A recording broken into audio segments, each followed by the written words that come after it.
Seigneur. Souvent, nous allons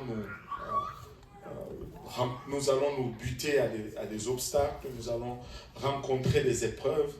Et moi, je voulais juste apporter un élément ici, apporter une attention à notre façon de faire ou à notre attitude qui va nous permettre, certes, de ne pas éliminer les obstacles ou les épreuves, mais toutefois de les affronter de la bonne façon.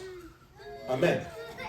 Et le dimanche passé, le Seigneur m'a donné de parler un peu à l'église de Saint-Laurent sur le mais, que nous devons toujours insérer un mais dans notre situation. Et tout ne peut pas être parfait, mais nous avons un Dieu. Nous avons un Dieu.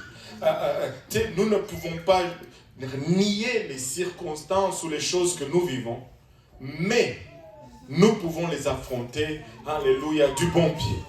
Amen.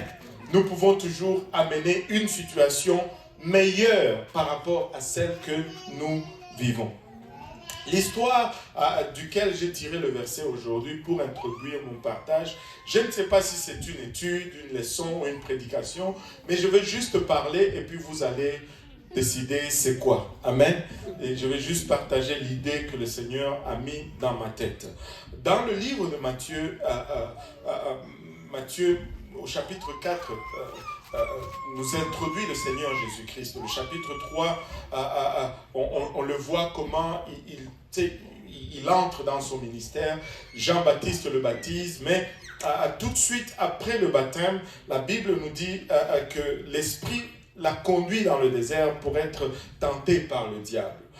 On aurait pensé qu'après qu'on vienne au Seigneur, après qu'on soit baptisé, rempli du Saint-Esprit, que la vie va être douce.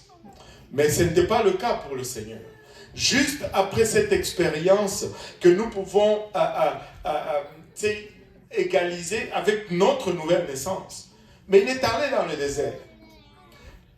La première créature qu'il a rencontrée après cette expérience spirituelle tellement positive, c'était le diable.